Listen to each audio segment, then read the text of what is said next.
নমস্কাৰ সকলোকে আজি পুনৰ এটি ভিডিঅ'লৈ আপোনালোকক স্বাগতম জনাইছোঁ। আজি মোৰ মাৰ ৰাজনৈতিক যাত্ৰাৰ আৰম্ভণিৰ পৰাই দেখাইছোঁ কেনেকৈ কি কৰিছিলে। সো ইয়াৰ প্ৰথম দিনাখন আমি নমিনেশ্যনৰ কাৰণে এনেকৈ ৰেডি হৈ গৈছিলোঁ। মাৰ লগত যোৱা সকলোৱে ফটো অকণমান উঠাই থৈছিলোঁ।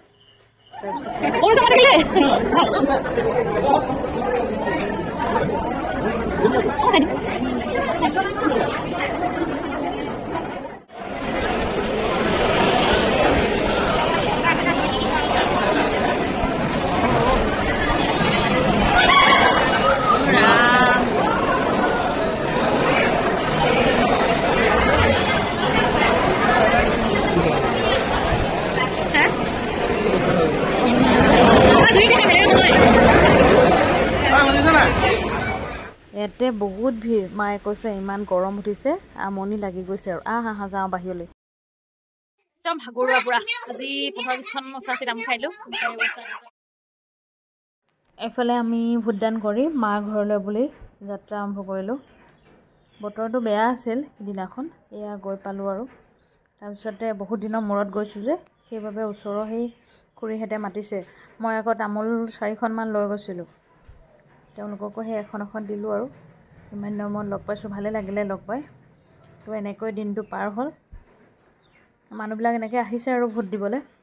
বতৰটো সেইদিনা যথেষ্ট ভাল আছিল, মানুহবিলাকৰ ইমান কষ্ট হোৱা নাছিল, বহিবলৈ সুবিধাও অলপ কাষতে গছ এজোপা তলত আছিল। চব কমপ্লিট হৈ গ'ল, এতিয়া গাড়ীত উঠাই আছে।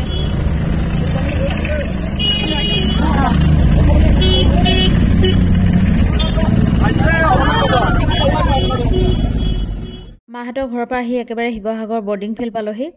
জানৰ যিহেতু ইলেকশ্যন ডিউটি পৰিছিল, তাই গৌৰীসাগৰত পৰিছিল। আহোঁতে যথেষ্ট দেৰি হৈছিল ৰাতি। আমি এনেকৈ তাৰ বাবে ৰখি আছিলোঁ। ভিতৰত বহুত ভিৰ, এনেকৈ ভালেই লাগিছিল বাৰু। তাত ধুনীয়া পৰিৱেশ হৈ আছিল, চব ব্যস্ত মানুহ। আমাৰ তেনেকৈ আহি বহুত দেৰি হৈ গ'ল, 4মান বজাত ঘৰ পাইছোঁ। এয়া হ'ল একেবাৰে ইলেকশ্যনৰ ৰিজাল্টৰ দিনাখন। সকলো মানুহ এনেকৈ ৰখি আছে বাহিৰত। আমাৰ ৰখি ৰখি একেবাৰে ৰাতি হৈ গ'ল।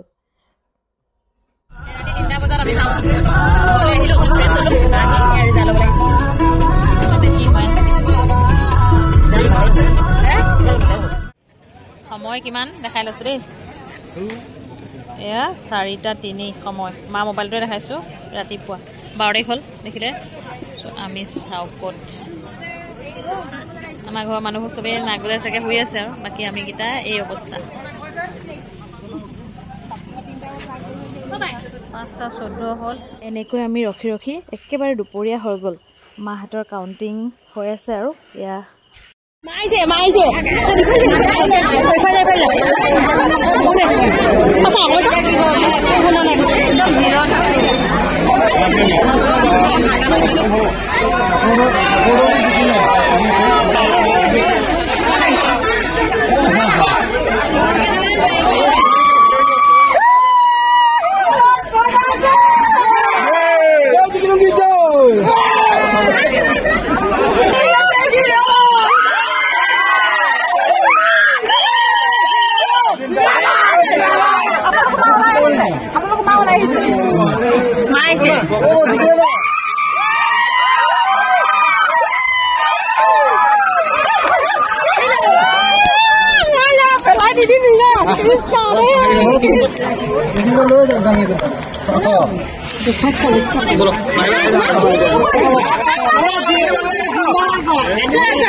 মা প্ৰস্তুত নাছিলে, বাট 1 মাহৰ প্ৰিপেয়াৰ বিয়নেকে। সেয়া আমাৰ মাহঁতৰ পঞ্চায়ত।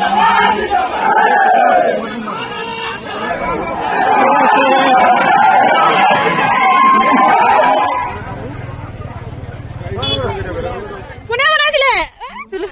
গাটো কা বেলেগ দিব নোৱাৰো, খালি গেঞ্জি পিন্ধা নাই।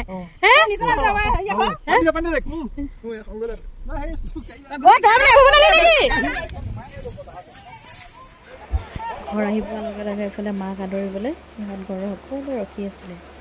বাকীবিলাকক ক'লোঁ অলপ জিৰাই আহিব আপোনালোকে, গোটেই দুদিন যিহেতু বহুত কষ্ট হ'ল, চ' সেইকাৰণে তেওঁলোকে গধূলি আহিব এইফালে বা আৰু তাতে দেই মাজু পেহী আছিলেহি, একদম ফূৰ্তিত যে সীমা নাই আৰু পেহী।